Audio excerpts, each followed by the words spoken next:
પ્રકારના અલગ અલગ નામો આપ્યા સંતોએ. તો કે અહંકારની આરતી, માય રણુકારનો રાગ. આ જે વાર્તાલાપ જે કરી રહ્યો છે ને, આ જે વાર્તાલાપ જે શબ્દ જે બહાર નીકળી રહ્યો છે ને, જે પદ ધ્વનિ જે થાય ને એને રાગ કીધો, અવાજ કીધો.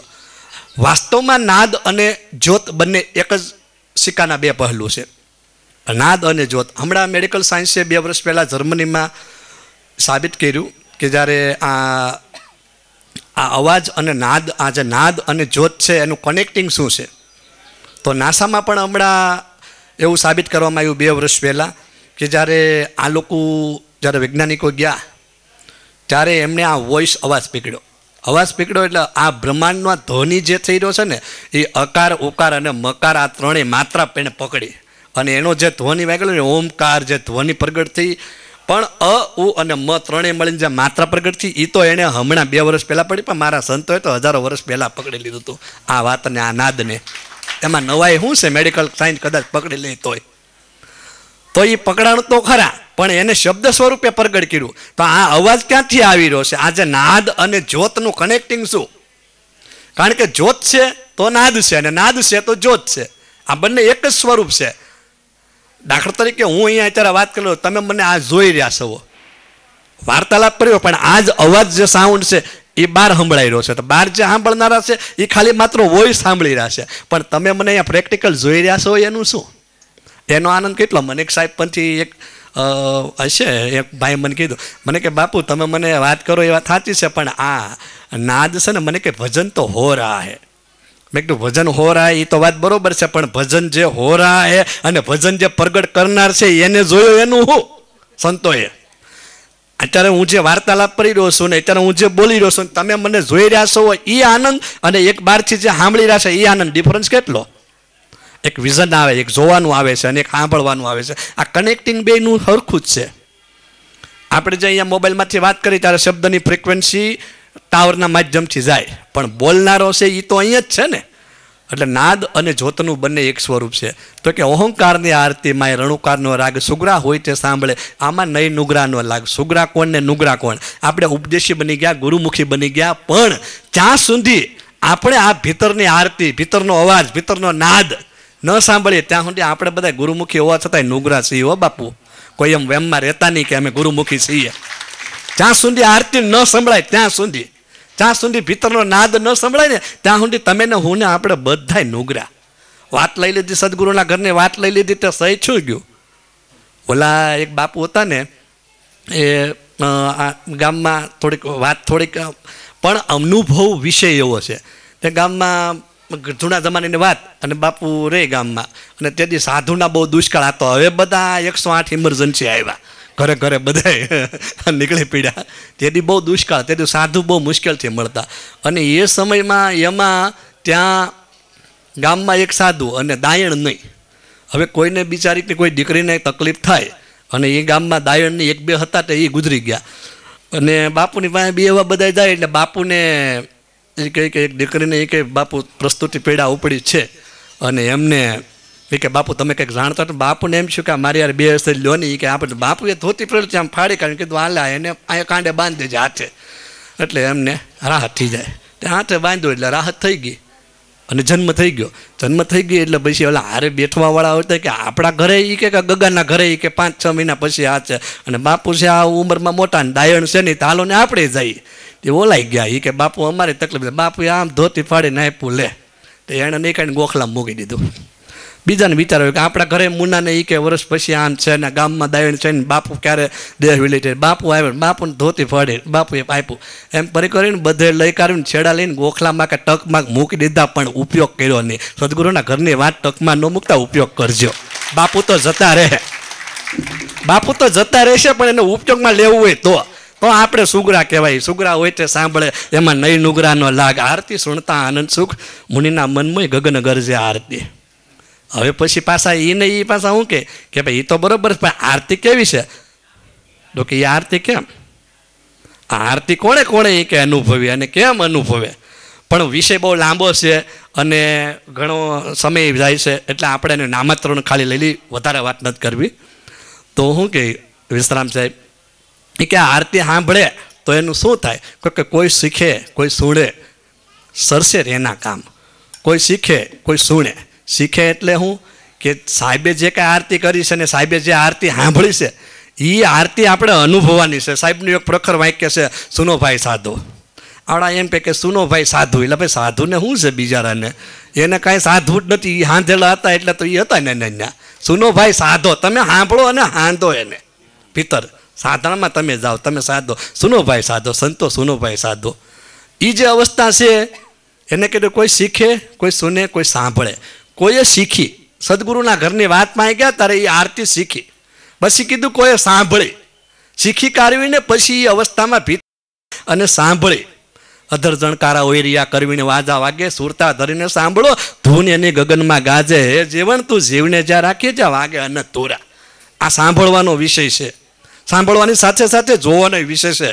નહીં કે કોઈ સમજવાનો કે નહીં કે કોઈ બુદ્ધિનો વિષય નથી. કોઈ શીખે કોઈ સુણે કોઈ સાંભળે, સરસે એના કામ. શું કામ શું થાય આપણા, શું કામ સરશે આપણે, શું કામ આપણે કહીએ કે મારા છોકરાને નોકરી લાગી, ગુરુ મારે નીલા ગુરુને ધંધે લગાડ્યા. લે કે હા ભાઈ, આ હાટું ગુરુ કર્યા હતા આપણે. ગુરુની દયાથી છોકરો ધંધે લાગે, ગુરુની દયાથી અમારે હા ઓ ને સારું થઈ ગયું, ગુરુની દયાથી અમારે નોકરી મળી ગઈ, ગુરુની દયાથી અમારે ઘણી ગુરુની દયા ઘણી થાય. પણ આપણે ગુરુને કામે લગાડ્યા, એ કામ નહીં. મારી અંદર ભીતર જે કામ, ક્રોધ, લોભ, મોહના જે આ બધા ઝાડા હતા ને એ મારે નીકળી ગયા ને, મારે એ કામ સરસ્યું. મારી અંદર જે જન્મ મરણના જે ચક્કરના જે ફેરા પડતા ને, મારું એ કામ સર્જી ગયું. મારી અંદર ભીતર જે આવન જાવનના જે ફેરા હતા ને એ કામ મારું સરસી ગયું. કોઈ શીખે કોઈ સુણે કોઈ સાંભળે, સરસે એના કામ. કે આત્મ બુદ્ધિ ઉપજે ગાવે પ્રેમ ચરણ વિશ્રામ. આત્મ બુદ્ધિ કઈ બુદ્ધિ? આપણે બધા બુદ્ધિશાળી છીએ. આ બુદ્ધિ તો છે જ આપણી અંદર ભીતર, પણ એ બુદ્ધિ નહીં. આપણે હોશિયાર બની ગયા બુદ્ધિથી, જ્ઞાનમાં, બોલવામાં, વાતોમાં, વિવેકમાં, વાણીમાં. એ બુદ્ધિ નહીં, એ તો તમામને છે. મને ઘણા એમ કહે કે કિશનદાસ બાપુએ BA-LLB કર્યું ને એટલે એની પાસે વકીલની બુદ્ધિ છે. એટલે ભાઈ વકીલની બુદ્ધિ હોય તો બધા વકીલ જ્ઞાની ન થઈ જાય? વકીલની બુદ્ધિ હોય તો ના, એ બુદ્ધિ નહીં. આપણી અંદર ભીતર જે આની અંદર જે જ્ઞાનની જે અનુભવની, ભગવાન કૃષ્ણ એને પ્રજ્ઞાન બ્રહ્મ કીધું. તમારી અંદર જે પ્રજ્ઞા, કોઈ સંતો એને મેઘાવી બુદ્ધિ કીધી. એ જે આત્મ બુદ્ધિ જે પ્રગટ થાય ને એ આત્મ બુદ્ધિની વાત છે. આ ભૌતિક બુદ્ધિની વાત નથી, એ તો એના પહોંચતી નથી. મનવાણી ત્યાં ન પહોંચે, અજરા અમર થઈને રહીએ, પૃથ્વી વિના પગ માંડવો, વણ માટે દીવો હે અખા. જે ઘરે જાઓ તમે એને મેરા પહેલાં જીવતા જોવો. ત્યાં બુદ્ધિ કામ નથી કરતી. ઓહમ સોહમના ના નથી વાયરા, આ તો પ્રાણનો પણ પરખનાર છે, મનની પહેલે પાર જઈને મોજું માણી રહે. આત્મ બુદ્ધિ ઉપજે ગાવે પ્રેમ શરણ વિશ્રામ. તમારી અંદર જ્યારે એ નાદ સાંભળો, તમારી અંદર જ્યારે તમે જ્યોતના દીદાર થાય, તમારી અંદર જ્યારે એ અનુભૂતિના સ્ટેજ ઉપર જાઓ. કારણ કે જીવન સાહેબ જવાને જો એટલે ભીમ સાહેબ મેળા હોય તો એનું મનડું ન માનતું હોય તો તમારું મારી શું તાકાત છે? આપણે ગુરુને શરણે જાય તો આપણે સીધા ઓનલાઈન થઈ જાય કે અમારે તો પલમાં દીદાર લે. એટલે ભાઈ વાહ, અહીંયા સ્વીટ પાણો અહીંયા ડેમ થાય પણ ક્યારેક ભડાકા થાય. એટલે સરખી રીતે હાલો તો મજા આવશે. આત્મ બુદ્ધિ ઉપજે ગાવે પ્રેમ ચરણ વિશ્રામ. આ મહાપુરુષની વાત છે, આ આરતીની વાત છે. એ આરતી આપણી અંદર જે અહોરનિશ વાગી રહી છે, જેને સાહેબ કબીરે કીધું કોઈ સુનતા હે ગુરુગમ જ્ઞાની. કોઈને કીધું, કરોડો નથી કીધું સંતોએ. કોઈ સુનતા હે ગુરુગમ જ્ઞાની, જેને ગુરુની ગમમાં આવી છે, જેને ગુરુના ઘરની વાતની ખ્યાલ પડી ગઈ છે. આ ભીતર જ ખોજવાનું છે. ખીમ સાહેબ કહે કે ગુરુગમ ખોજો રે આ ઘટમાં. એ ગુરુની જેને ગમ આવી ગઈ છે ને એને આ આત્મ બુદ્ધિ ઉપજે ને એને આ આરતી અનુભવાય. આરતી સુણતા આનંદ સુખ હોય, મુનિના મન મોય, ગગન ગરજે આરતી. બોલ સદગુરુ મહારાજની જય.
દેવા